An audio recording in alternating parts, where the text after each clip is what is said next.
Yaratılış 42. bölüm. Yosif'in kardeşleri giderler Yegipet'e. Ürenip hani Yegipet'te var buğday, Yakov dedi oğullarına, "Ne bakırsınız birbirinize? Ben işittim hani Yegipet'te varmış buğday. Gidin satın alın hani ki ölmeyelim açlıktan."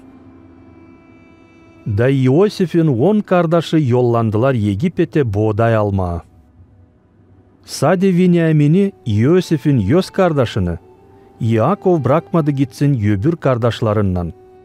Çünkü korkardı gelmesin oğlunun başına bir bela. İsrail'in oğullarından beraber Yegipet'e buğday almaya geldiydiler başka insanlar da.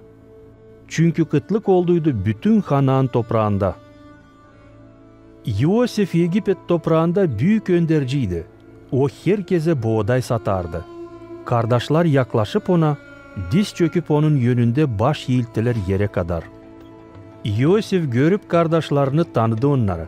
Ama yaptı kendisini hani tanımıyor. Da sert sordu. "Nereden geldiniz?" "Kanaan'dan buğday almaya geldik," dediler onlar. Yosif tanıdı kardeşlerini. Ama onlar Yosif'i tanımadılar. O aklısına getirdi kendi düşlerini da dedi.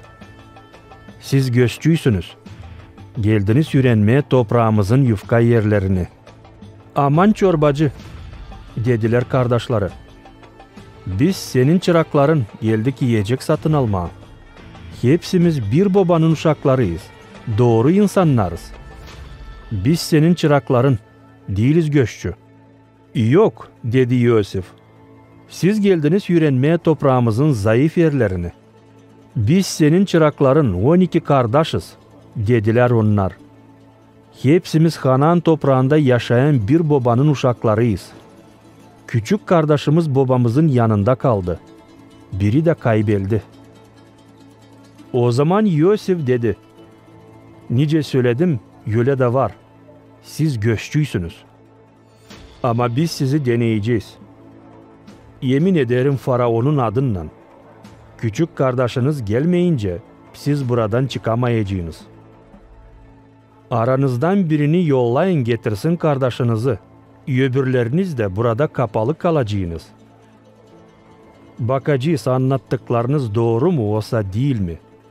Eğer değilse sayılır siz göççüysünüz. Yemin ederim Faraon'un adıyla." Yosif kapadı onları 3 güne kapana.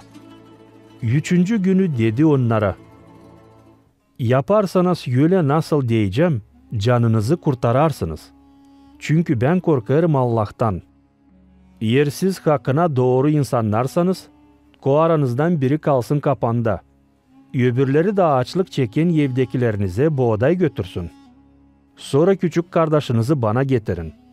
Eğer söyledikleriniz aslı çıkarsa, o zaman ölümden kurtulursunuz." Kardeşler öyle de yaptılar. "Kardeşimize yaptıklarımız için bu bize bir cezadır," diyerdiler onlar birbirine. "Biz gördük onun can ziyetlerini ama acımadık onu. Makar ki o yalvarardı bize. Bu betere başımıza bela geldi." Ruvim onlara dedi, "Demediydim mi size zarar yapmayın çocuğa? Ama siz seslemediniz. Şimdi biz cevap ederiz onun kanı için." Bilmeyerdiler kardeşler. Hani Yosif anlar onların lafını. Çünkü Yosif laf ederdi onlarla çevirici aşırı. Yosif çekildi bir tarafa da girişti ağlamaya. Sonra dönüp gene laf etti onlarla.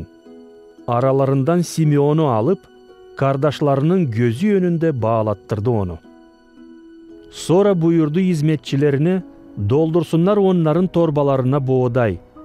Her birinin gümüşünü koysunlar geri onun çuvalına. Hem yol için versinler yiyecek. Böyle de yapıldı. Kardeşler yükledi buğdayı yeşeklerine, çıktılar yola. Açan konaklandılar gecelemeye değini. Onların birisi çözüp torbasını aniki alaflama yeşeğini, gördü kendi gümüşünü. Para torbanın ağzındaydı. "Gümüşümü geri vermişler," dedi o kardeşlerine. etti torbamda. Onların yürekleri koptu. Titreyerek onlar başladılar sorma birbirine. Ne getirdi bizim başımıza Allah? Dönüp Kanaan toprağına, babaların yanına, kardeşler anlattılar ona ne geldi başlarına. Egipet'in göndericisi laf etti bizimle sert, nice göççülerle. Ama biz dedik ona, biz doğru insanlarız, değiliz göççü. Hepsimiz bir babanın uşaklarıyız. 12 kardeşiz. Biri kaybeldi. En küçüğü de Kanaan toprağında babamızın yanında. Ama o toprağın göndericisi bize dedi. Doğru olduğunuzu ben bile anlayabilirim. Birinizi burada yanımda bırakın. Kalanınız da alın bu odayı da götürün ağaçlık çeken evdekilerinize. Küçük kardeşinizi de bana getirin. O zaman ben inanacağım, hani siz değilsiniz göççü ama doğru insanlarsınız. Kardeşinizi geri vereceğim. Hem izin vereceğim alışveriş yapasınız bütün bizim toprağımızda. Boşaldıp torbalarını herkesi buldu torbasında kesesini gümüşlen. Görüp keseleri hem kendileri hem babaları korktular.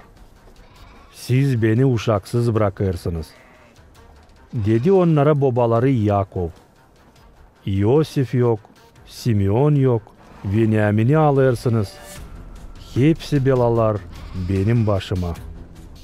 Ruvim cevapladı babasına. Benim 2 oğlumu öldür. Yer getirmeyersem geri Benyamin'i. Ver onu bana. Ben getireceğim onu sana geri. Ama Yakov dedi. Oğlumu sizinle yollamayacağım. Çünkü onun kardeşi öldü. O yalnız kaldı. Yer yolda onun başına bir bela gelirse, bu kahırla siz benim beyaz başımı öbür dünyaya götüreceğiniz.